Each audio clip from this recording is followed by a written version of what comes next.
Today we're going to be making some sardine cakes. So this is a recipe I made a few years back, kind of based on salmon cakes, which are pretty popular, like a salmon cake or a salmon croquette. Obviously crab cakes are the most popular in the seafood and fish world for making into a patty and frying up. But I've made them with tuna, but today we're going to make them with sardines. Sardines, of course, are very inexpensive, but they're really healthy for you. I don't really remember all the benefits they have. I've looked it up before, and they are really good for you, and they're pretty tasty in a cake. I don't want to eat something that's super sardine heavy, but when they're mixed in with all the ingredients we're going to add to these, they're pretty tasty. So I'm going to go ahead and get started by heating my pan over medium heat, and I'm going to add a little avocado oil to it.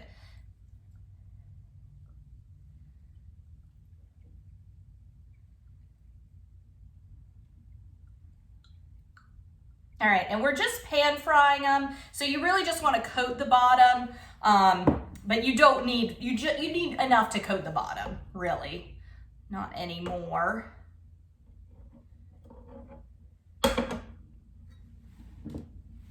Set that aside, and then I am going to grate a potato. So the potato is going to be kind of the starchy filling that holds them together. So got my box grater, one washed, medium sized. Well, it's actually a large red potato, but in the potato world, it's a medium size. You could use several small ones. And honestly, you could use pretty much any kind of potato you want. I am not going to take the time to peel it. That is, of course, you're welcome to peel it if you want. I'm not too time consuming for me.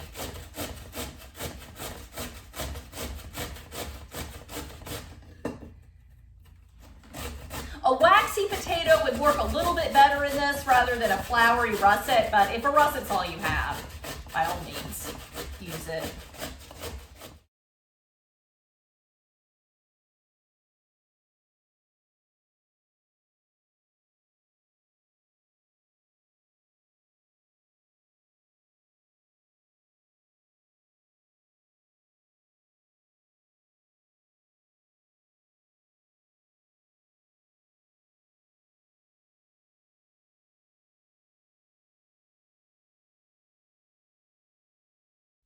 All right, so just want to get this scraper or grater, excuse me, cleaned out. Okay.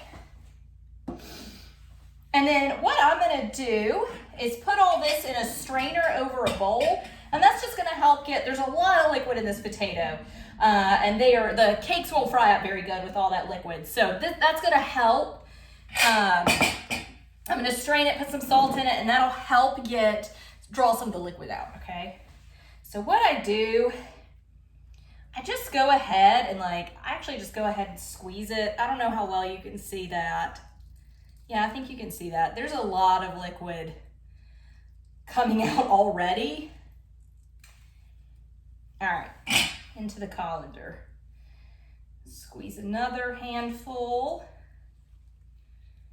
Yeah, you can see all that. That's crazy. It's amazing how much liquid is in potatoes. But yeah, if we were just to put this straight into the mixture and fry it, oh my gosh, it would be such a mess. They would never get any color on them, never get any sear, take forever. It would just probably not even stick together. I'm sure they would fall apart really easily. All right.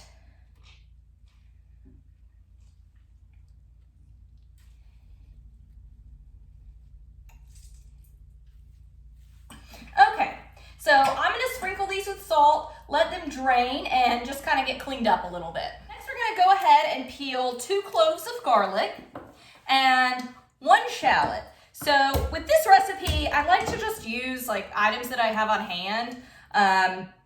So I generally have garlic. I honestly generally have garlics and shallots on hand. You could use any kind of onion, maybe half an onion, or I've turned this off. I got a little ahead of myself and it's smoking. but it's turned off now. Anyway, you can use scallions, you could use a small onion, half an onion, shallot, leek, whatever you've got really. We're gonna add, let's see, let me get this cut up. And you do kind of want to do somewhat of a fine chop on this, but as with most of my recipes, it's pretty generous. Doesn't have to be perfect. This is a big clove.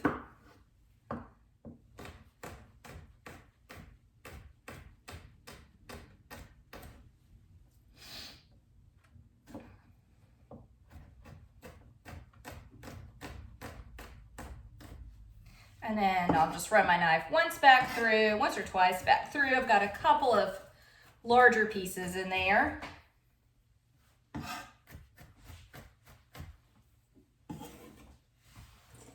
There we go. All right, now for the shallot. And this is a fairly small shallot that I'm using.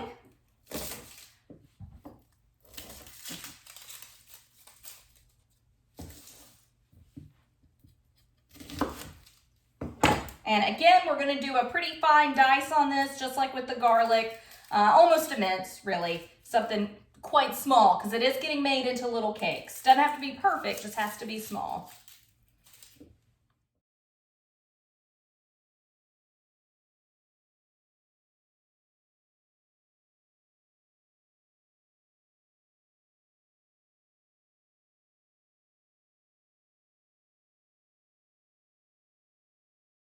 All right, shallot in the bowl.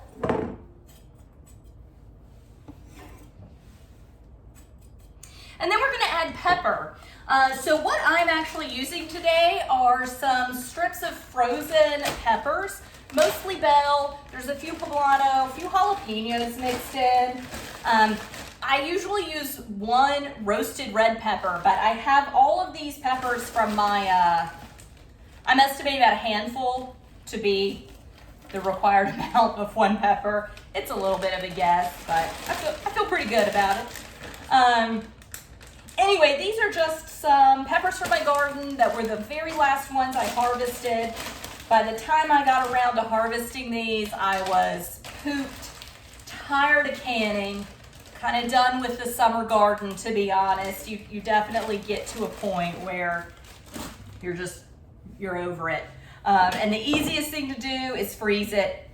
Luckily, I mean, I wouldn't do that with just anything. Peppers do freeze really, really well. I mean, their consistency, like anything, is going to be different once they're thawed out, but not as different as something like a tomato.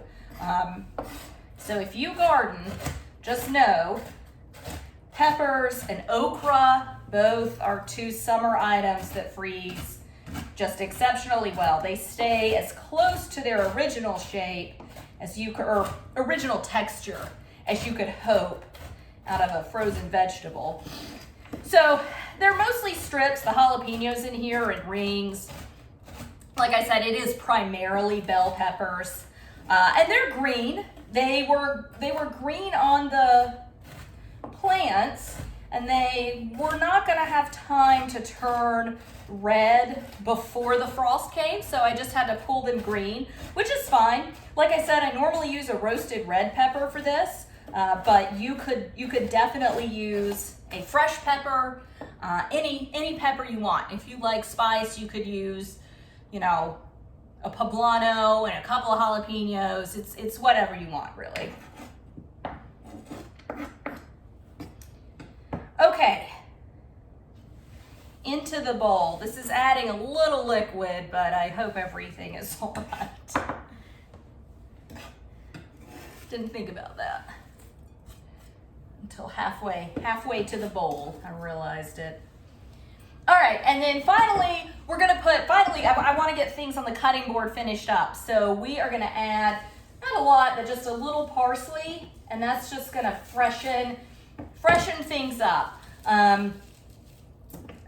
Similar to tuna or salmon, canned sardines do have that kind of preserved flavor, if you know what I mean. I really don't know how else to describe it, but it does well to add some fresh herbs or lemon, something like that to it. All right, so just a handful of parsley. Okay, so I'm gonna get my cutting board cleaned up and we'll come back and work with the sardines. Okay, so we're back and I've just got 2 tins, about 3.75 ounces, so about 8 ounces total worth of sardines. So unlike canned tuna, but a lot like canned salmon, these are going to have the bones still in them. So just like when you're working with salmon, you are gonna have to go through, it comes out super easily, but you do have to remove, it's really just like the backbone for the most part, and they need to be drained. So I'm gonna step aside and drain these. Okay, so we're back. Got the lids off, went ahead and drained them. They do kind of crumble apart, so I don't know if I can get one out whole to show you. Maybe this one, no, that's about half. But yeah, it's just the entire, unlike tuna where it's all cut up, it's like the whole sardine without its fins or head.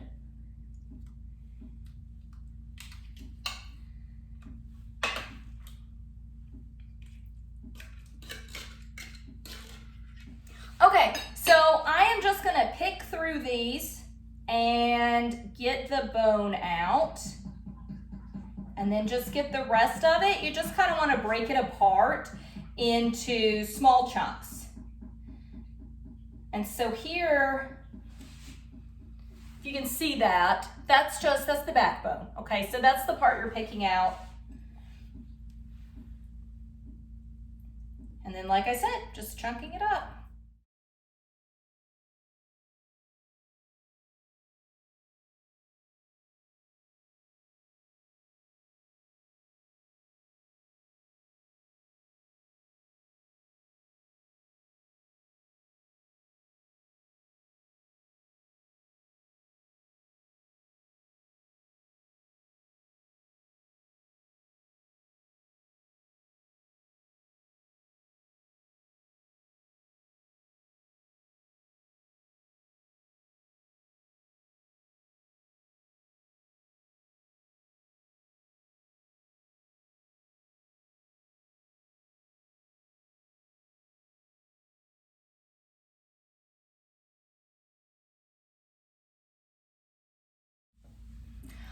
All right, so I've got my garlic, shallot, parsley, and sardines in my bowl. I'm gonna add some salt. Might have been a little much. My pepper. There we go. Salt, pepper. I'm gonna do a beaten egg.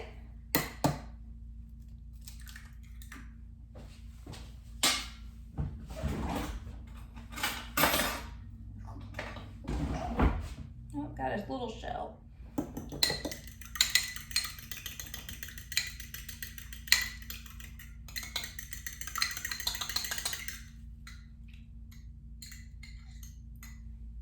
right, and now I'm gonna add the potato. I did give them, as you remember, a pretty good squeeze before I salted them, so I'm not really expecting, I actually have very little water in the bottom. I am gonna squeeze them. Like I said, I think I got a, pretty fair amount of water out before. There we go. But squeezing it, there we go. Now I'm getting some water out. So that salt just starts drawing the water out of the potato shreds and starts drawing it to the surface. But, with enough time, it would start draining itself, but give it a little jump start. There we go. And that's like, I don't know, at least 2 tablespoons of water, in addition to at least a 1/4 cup, probably more that we got out before. So get that out. I am gonna rinse off my hand and get that in the dishwasher. All right, so I just wanna use a spatula, give this a stir to combine.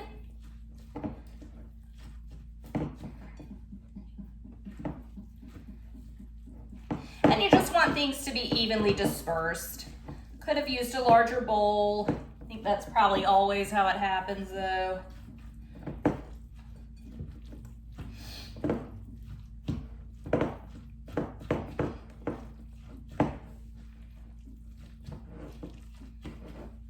and with all of the ingredients, the whole pepper and all this potato, and of course the shallot or leek or scallion or onion, whatever it is you use, and whether it's whatever kind of pepper it is, a roasted red one or a fresh red one or some frozen green ones or hot ones, sweet ones, whatever. It's all helping make the sardine taste a little more subtle, okay?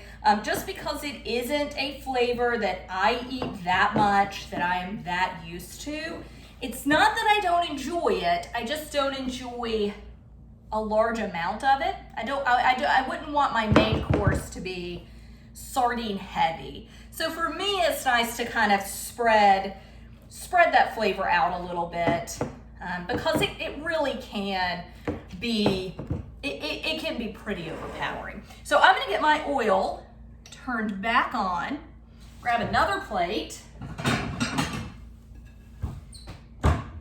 A lot of dishes in this. I hadn't realized how many dishes I use up. And then I'm gonna get some breadcrumbs. I'm gonna just coat the exterior in breadcrumbs. Panko would be a good one to use. I've got some homemade frozen ones. Some of them are a little thick, so I kind of want to take these little crumbly thin ones off the bottom. Use my thicker ones later.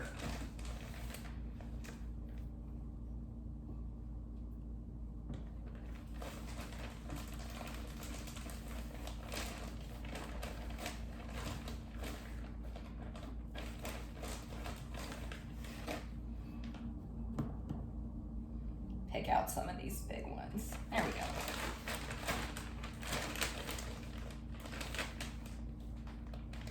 Probably would have been quicker just to grab my can of panko, but whatever.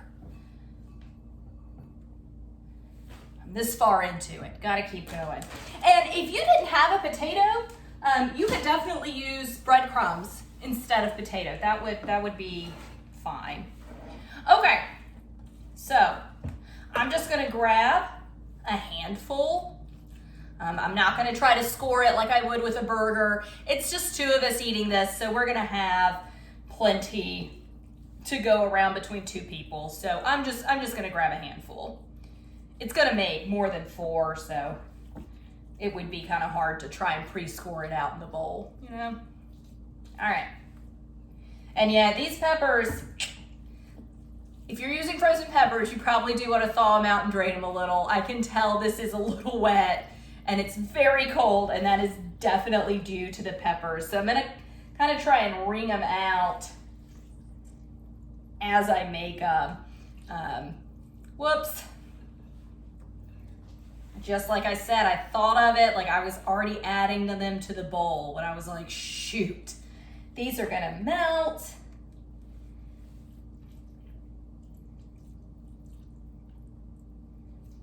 Okay.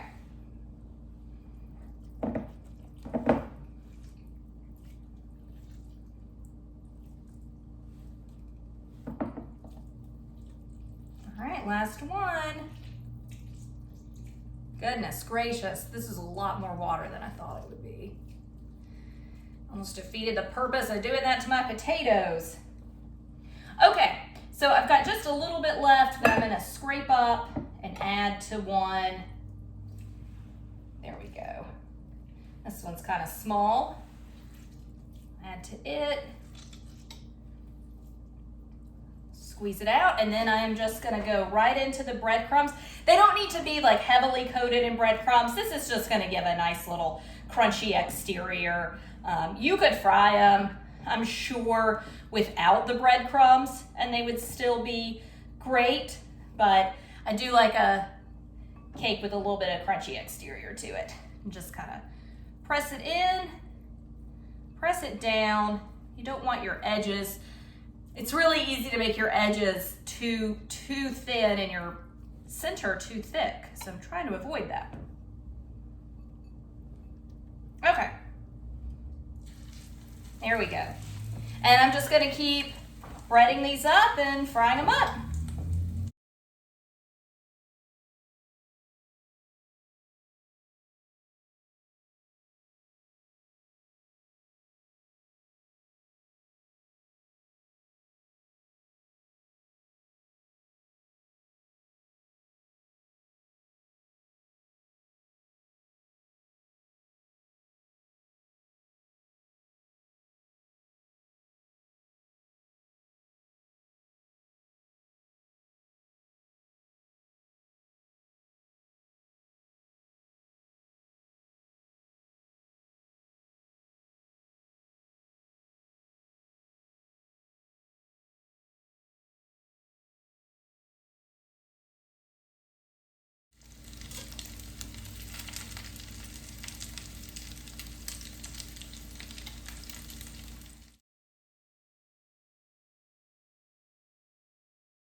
All right, so the first batch is done. I'm just getting the second batch fried up, but I just wanted you to see how they looked. There you go. This one in the back kind of fell apart, so these are what was left over of it. But the other three look really good. Really nice and tasty, good and browned on the outside. I'm definitely looking forward to eating these.